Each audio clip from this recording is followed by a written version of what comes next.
Today's passage comes from Daniel chapter 1, verse 8 to 8. Daniel chapter 1, verse 1 to 8, but we'll only read 1 to 5. 오늘 함께 보실 하나님 말씀, 다니엘서 1장 1절부터 8절까지의 말씀입니다. 다니엘서 1장 1절부터 8절까지 말씀입니다. 우리 말씀은 1절부터 5절까지만 함께 읽겠습니다. If you guys are ready, let's read from verse 1. In the third year of the reign of Jehoiakim, king of Judah, Nebuchadnezzar, king of Babylon, came to Jerusalem and besieged it. And the Lord gave Jehoiakim, king of Judah, into his hand, with some of the vessels of the house of God, and he brought them to the land of Shinar, to the house of his God, and placed the vessels in the treasury of his God. Then the king commanded Ashpenaz, his chief eunuch, to bring some of the people of Israel, both of the royal family and of the nobility, youth without blemish, of good appearance and skillful in all wisdom, endowed with knowledge, understanding, learning, and competent to stand in the king's palace, and to teach them the literature and language of the Chaldeans. The king assigned them a daily portion of the food that the king ate and of the wine that he drank. They were to be educated for 3 years, and at the end of the time, they were to stand before the king. 우리 1절부터 5절까지 함께 읽겠습니다. 유다 왕 여호야김이 위에 있은 지 3년에 바벨론 왕 느부갓네살이 예루살렘에 이르러 그것을 에워쌌더니 주께서 유다 왕 여호야김과 하나님의 전 기구 얼마를 그의 손에 붙이심에 그가 그것을 가지고 신할 땅 자기 신의 묘에 이르러 그 신의 보고에 두었더라. 왕이 환관장 아스부나스에게 명하여 이스라엘 자손 중에서 왕족과 귀족의 몇 사람 곧 흠이 없고 아름다우며 모든 재주를 통달하며 지식이 구비하여 학문에 익숙하여 왕궁에 모실 만한 소녀를 데려오게 하였고 그들에게 갈대아 사람의 학문과 방언을 가르치게 하였고 또 왕이 지정하여 자기의 진미와 자기의 마시는 포도주에서 그들의 날마다 쓸 것을 주어 3년을 기르게 하였으니 이는 그 후에 그들로 왕의 앞에 모셔 서게 하려 함이었더라. 아멘. When I travel, I see always Koreatown or Chinatown in big cities. And when I visit those places, even though it's in the States, in the United States, I see people try to preserve their cultural identity and their country's culture. And even though they reside in the United States, they are having their community by preserving their cultural identity and heritage while living in U.S. as Americans. And because of that, people, I think, like to visit those Koreatown or Chinatown to experience their culture and especially their food. Today's message begins by talking about the first exile of the Israelites. Verse 1 and 2 talk about the background of how Daniel was taken to Babylon. Let's read verse 1 together. In the third year of the reign of Jehoiakim, king of Judah, Nebuchadnezzar, king of Babylon, came to Jerusalem and besieged it. So if we only read verse 1, it seems like that Babylon was too powerful and powerful nation, so the king Nebuchadnezzar was able to conquer Judah. However, let's read verse 2 together. And the Lord gave Jehoiakim, king of Judah, into his land with some of the vessels of the house of God, and he brought them to the land of Shinar, to the house of his God, and placed the vessels in the treasury of his God. From this verse, we see that the perspective is a little bit different from verse 1. Daniel viewed this event not from the perspective of worldly history, but as part of God's providence based on the sovereignty of Him. God allowed Israel to be conquered by Babylon because of their sin. Their sin was involving idol worship. It doesn't mean that they were not worshiping God, but they were worshiping God alongside worshiping God. As they were repeatedly committed these sins, despite God's warning, God allowed Babylon to conquer Israel. It was not because Babylon was too powerful that Israel was defeated. It was just because God allowed Babylon to conquer Israelites. No nation is too powerful to conquer any nation without God's permission. King Nebuchadnezzar was merely an instrument of God's judgment. History unfolds within the permission of God. Let's read verse 3 to 4. Then the king commanded Ashpenaz, his chief eunuch, to bring some people of Israel, both of the royal family and of the nobility, youths without blemish, of good appearance and skillful in all wisdom, endowed with knowledge, understanding, learning, and competent to stand in the king's palace, and to teach them the literature and language of the Chaldeans. So among the captives, the king selected some of the royals and noble youths to receive education in palace. These individuals were not only physically attractive, but also outstanding intellectually and spiritually. Babylon wanted to educate them in the Babylonian literature and culture and skills to use them as human resources and at the palace. By doing this, they intended to assimilate and suppress the identity of the of captives and even hold them as hostages to prevent the rebellions of their countries. Daniel was in devastating and difficult situation. He was forcibly taken to a new place, away from his home, his parents, his culture, his friends. It may have seemed like God was not doing anything in his life, and it may even seem like God was losing by this Babylonian God. And in these circumstances, he could have despaired and cursed God and lived compromisingly according to the culture and worship the Babylonian to secure a good position. However, Daniel clearly knew his identity. He knew that he was a child of God and recognized himself as God's chosen people. While we might think, oh, it was possible because it was Daniel, he was just a young teenager. He was about 17 years old, just like our teenagers, our youth. And people at that time might have been more mature than now, but he was still young and an age of still getting education. Yet, Daniel did not complain or compromise in the given situation. He recognized God's sovereignty amidst his circumstances, and he did his best in given environment. Verse 5 says, the king assigned them a daily portion of the food that the king ate and of the wine that he drank.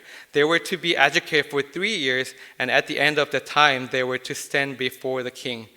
So in addition to teaching them Babylonian language and culture, they were granted the privilege of being provided with the food the king ate.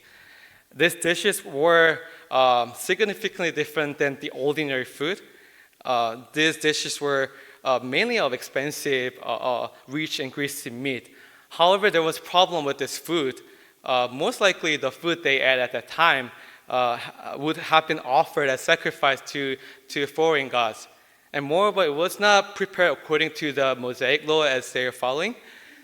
And even though Daniel learned the Babylonian knowledge and language, and even went along with changing their names, but he did not compromise his faith by indulging in the luxurious food provided by the king. He knew that those things would compromise integrity, so he didn't even put them in his mouth.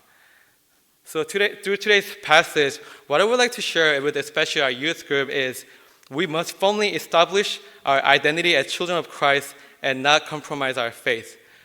We must firmly establish our identity as children of Christ and not compromise our faith. As Christians today, we can see ourselves as living in a time of exile. In the past, American culture used to value biblical principles and acknowledge and respected God. However, in today's world, the culture we live in easily reject the values that we see from the Bible, and they do not acknowledge God.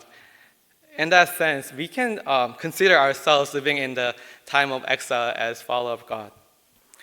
Especially within American school system, our children they're exposed to many different things, and the curriculums they receive during their education often differs greatly from what we learn from the Bible. For example, we all know from science, we learned that our universe is not created by creation, but from this random event. And we are also a result of this evolution. And moreover, the miracles performed by God are often treated as mere superstition.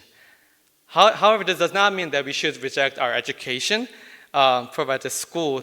Daniel and his friends, they also received the education from Babylon without rejecting it. But it is clear that within them, there was a clear purpose in studying those knowledges. And above all, they did not forget their identity as children of God. Furthermore, alcohol and drugs spread too easily among teenagers. And according to the statistics, 2/3 of the students have had alcohol. And by the time they reach the 12th grade of high school, about half of them have experienced marijuana. So obtaining drug is not hard for them, and they can just get it from online or from friends. For our youth kids, especially at young teenage years, when making friends and fitting in is very considered crucial, it might seem okay to go along with what everyone else is doing. In that sense, we can think Daniel's decision not to compromise his faith, his belief in exile, might look unwise. And turning down the king's food also looked foolish because it would have helped him advance in his career. But if the cost is giving up our faith and going against our values as children of God, we should firmly refuse to do so as Daniel did. And secondly, it is essential for us to instill a clear Christian identity in our children and show it through our life. It is essential for us to instill a clear Christian identity in our children and show it through our lives. Verse 6-7 says, "Among these were Daniel, Hananiah, Mishael, and Azariah of the tribe of Judah. And the chief of the eunuch gave them names. Daniel he called Belteshazzar, Hananiah he called Shadrach, Mishael he called Meshach, and Azariah he called Abednego." In verse 6-7, we see the introduction of Daniel and his friends for the first time with their original Hebrew names, and it's being changed to Babylonian names that aligns more with Babylonian cultures. And their original names contain meaning associated with the Yahweh or God. And through this name, we can assume the strong faith of their parents and see these young boys growing up under a solid foundation of faith. And Daniel's strong trust in God and ability to keep his identity in God while in captivity was possible because of the solid Christian education he received when he was in Israel with his parents. In our church, we emphasize supporting missionary externally and developing our next generation internally, because it is crucial to cultivate our children's faith from an early age, instilling in them a proper Christian identity. And in today's world, there is a prevailing culture that emphasizes fulfilling personal desires and prioritizing individual thoughts and feelings. And there are no absolute standards and truths, and everything is subject. Even in schools and society, we can observe the gradual introduction of new concepts that deviates from the Bible. And it can be a confusing time for our kids. And I know it's challenging for us to shield our children from every curriculum they learn from school and every ideology they learn from school. However, if we genuinely exemplify our life of faith and demonstrate what it means to live according to God's principles, even in a world filled with confusion and filled with conflict beliefs, I believe our children can grow up as true followers of God. And in Korea, there is a TV show called 금쪽이, which focuses on parenting and education. And one of the panelists, the show is a comedian named Jang Young-ran. And she shared a story about how she tries to instill the habit of reading books to her kids. She mentioned that she's trying to read, as much as possible when she's around her kids. But when she's even on her smartphone, she covers her phone with books, so it looks like to her kids she's reading books. I'm not saying that we should fake our faith to our kids, but even the people in the world, they try really hard to teach the good habits to their kids. But as a Christian, we should be able to show them what it means to really follow faithfully God, not only by our word but our actions, so that they can follow our lives and our walk with God. In today's message, we see Daniel in a situation where anyone would feel hopeless and resentful towards God, facing circumstances where compromise seemed unavoidable. However, we can see him making what may seem like a foolish choice in the eyes of the world, but a choice aligned with his faith. The reason he was able to maintain his faith in such circumstances was because he had proper identity as a child of God. When Daniel decided not to compromise in faith and move forward, we see in the later part of today's message that God didn't just leave things as the situation as it was. He moved the heart of the chief of the eunuch, and as a result, Daniel and his friends appeared more radiant and beautiful than any other people who actually had king's food for 10 days. And as believers, let us establish our identity as children of God through faith, and let us experience God's working in our lives so that we may demonstrate a true example of faith to the next generation. Amen. 우리가 여행을 하다 보면 꼭 큰 도시에는 항상 한인타운이나 우리 차이나타운이 있는 것을 발견하곤 합니다. 그래서 그곳에 봐보면 비록 미국인이지만 그거 안에서 그들의 문화적 정체성을 지키며 그 안에서 그 멤버로서 살아가는 것을 보게 됩니다. 그들이 비록 미국 땅에 있지만 그들은 그들의 정체성을 지키려고 하며 그들의 뿌리를 기억하며 함께 살아가고 있는 것입니다. 오늘 말씀은 바벨론이 남유다를 점령함으로 이스라엘 백성이 포로로 잡혀가는 첫 번째 망명에 대해 이야기합니다. 1, 2절은 다니엘이 바벨론의 포로로 잡혀오게 된 배경에 대해 이야기합니다. 우리가 먼저 1절만 보게 되면 바벨론이 강력한 나라이기에 그의 왕인 느부갓네살이 유다를 정복할 수 있었던 것으로 보이지만 우리가 2절을 보게 되면 2절에서는 1절과는 관점이 다른 것을 알 수 있습니다. 다니엘은 이 사건을 세상의 역사의 관점으로 보지 않았습니다. 그것을 여호와의 주권에 의한 하나님의 섭리로 보았습니다. 이스라엘의 오랫동안 계속된 죄악으로 하나님께서 바벨론에게 이스라엘을 허락하신 것입니다. 느부갓네살 왕은 여호와의 심판의 대리인으로 사용된 것뿐입니다. 역사는 하나님의 허락하심 안에서 이루어지고 있기 때문입니다. 우리가 3, 4절에 보면 포로로 잡혀온 자들 중 왕족과 귀족 몇 사람을 선택해서 황실에서 교육을 받게 하였는데 이들에게 바벨론의 언어와 학문과 기술을 가르쳐서 왕궁에서 일할 인력 자원으로 사용하고자 했습니다. 그로 인해서 그들의 포로들의 정체성을 말살시키고 그리고 이 바빌론 문화에 잘 융화될 수 있도록 하기 위한 것이었습니다. 또한 이들을 이곳에서 어떻게 보면 인질로 삼아서 그들의 나라에서 함부로 반역하지 못하게 함도 있었을 것입니다. 다니엘은 참담하고 어려운 상황에 처해 있었습니다. 포로로 잡혀와서 자기에게 닥친 이런 상황에 대해 절망하고 아무것도 하고 계시지 않은 것 같은 하나님을 원망하며 그를 잡아온 바벨론을 저주하면서 또는 그 상황 가운데 타협하고 바벨론에게 잘 보여서 좋은 자리를 얻으려 할 수도 있었을 것입니다. 하지만 다니엘은 그의 정체성에 대해서 분명하게 알고 있었습니다. 그가 하나님의 자녀인 것에 대해 분명히 알고 있었습니다. 다니엘은 그에게 주어진 상황 가운데서 불평하거나 그것에 타협하려 하지 않고 이 모든 역사 가운데 함께 하시는 하나님의 주권을 인정하고 주어진 환경에서 최선을 다하는 것을 볼 수 있습니다. 우리가 5절에 보면 그들에게 바벨론의 학문과 언어를 가르치는 데 그치지 않고 그들은 왕이 먹는 음식의 제공되는 특권을 부여받았습니다. 하지만 이 음식에는 문제가 있었는데 그것은 이 당시에 먹던 음식들은 대부분 그 이방신에게 제물로 바쳐졌다는 것입니다. 바벨론에서 학문과 언어를 배우는 것 또한 심지어 나중에 가면 그들의 이름이 바뀌는 것까지 그들이 따랐지만 아무리 그거 음식이 고급스럽고 왕의 특별한 배려로 주어진 것이라고 해도 그들은 자기들을 부정케 하는 것을 알고 있었기 때문에 그들의 신앙을 타협하지 않고 그것을 자신들의 입에도 대지 않았습니다. 오늘 말씀을 통해서 특별히 우리 유스친구등학교 나누기 원하는 것은 우리는 그리스도의 자녀로의 정체성을 확고히 하고 우리의 신앙을 타협하지 않아야 한다는 것입니다. 오늘날 그리스도인으로 우리는 한편으로는 어떻게 보면 망명의 때에 살고 있다고 할 수 있을 것 같습니다. 오늘날 우리가 살아가는 이 세상의 문화는 성경의 가치들을 거부하고 하나님을 인정하지 않는 것을 쉽게 볼 수 있습니다.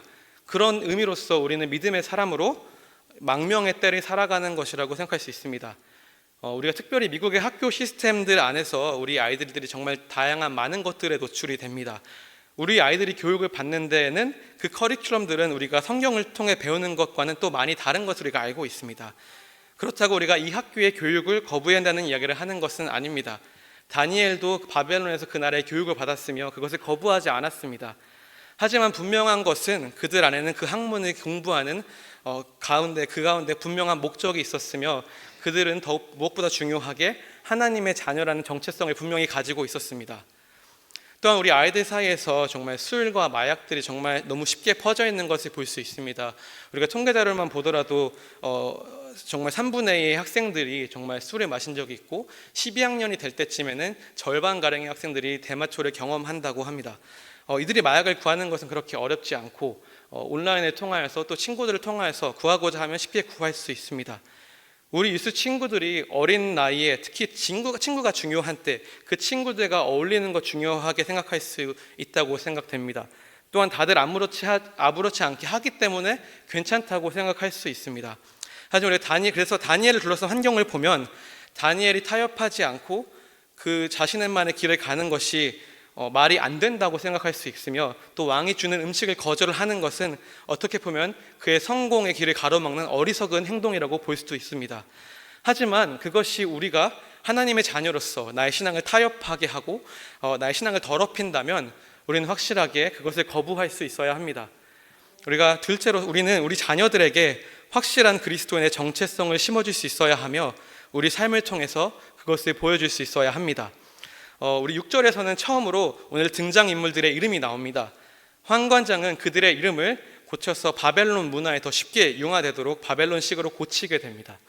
이들의 원래 이름에는 모두 여호와 또는 하나님이라는 의미가 들어 있습니다.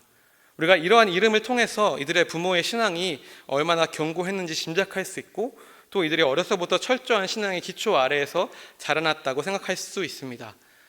다니엘이 포로로 잡혀와서 여러 가지 상황의 변화 가운데 타협하지 않고 하나님을 의지하고 정체성을 잊지 않은 것은 그가 이스라엘에 있을 때에 이러한 올바른 신앙 교육으로 하나님을 이미 알았기에 가능한 것임을 우리는 알 수 있습니다. 우리가 아이들이 학교에서 어떠한 커리큘럼을 가지고 어떠한 사상을 배우는지는 다 알 수 없고 그것들을 또 우리가 일일이 차단하는 것은 어려운 일입니다. 하지만 우리가 할 수 있는 것은 정말 우리가 철저하게 어려서부터 아이들에게 하나님이 어떤 분이고 정말 성경의 가치관과 그리스도인으로서 올바로 사는 것이 정말 우리가 말로서만 하는 것이 아니라 우리가 삶으로 그것을 보여주게 된다면 우리의 세상의 문화는 혼란스럽고 여러 가지 가치관들이 충돌하는 것처럼 보이겠지만 우리 아이들이 올바른 하나님의 자녀로 자라날 수 있을 거라고 믿습니다. 우리 한국의 TV쇼 중에 금쪽이라는 자녀 교육에 관한 프로그램이 있습니다. 거기에 한 패널로 나오는 장영란이라는 코미디언이 있는데 자녀에게 책 읽는 습관을 길러주기 위해서 자기는 최대한 자녀와 함께 있을 때 책을 읽으려고 하고 심지어는 스마트폰을 할 때에도 항상 책으로 스마트폰을 가려서 자녀가 볼 때는 엄마는 항상 책 읽는 엄마처럼 보이기 위해 노력한다고 했습니다.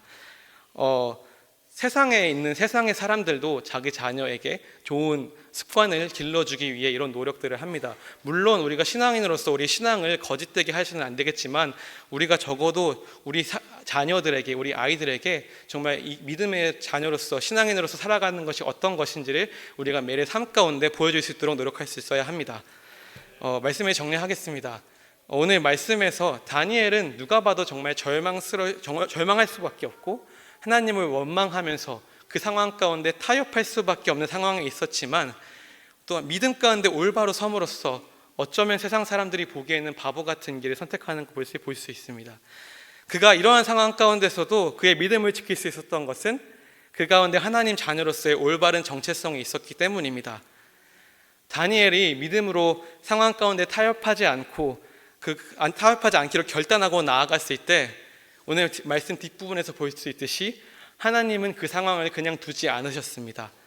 하나님은 환관장의 마음을 움직이셨고 결과적으로 다니엘과 세 친구들이 그 왕의 음식을 먹은 어떤 사람보다도 그 10일 뒤에 봤을 때 얼굴이 광이 나고 아름다운 것을 볼 수 있었습니다. 우리 성도님들도 믿음으로 좀 하나님의 신앙 안에 주님의 자녀로서 정체성을 바로 세우고 그 가운데 하나님께서 우리 삶 가운데 역사하시는 것을 경험함으로 우리 다음 세대 가운데 참된 신앙인의 모습을 보여줄 수 있게 되시기를 주님의 이름으로 축원합니다.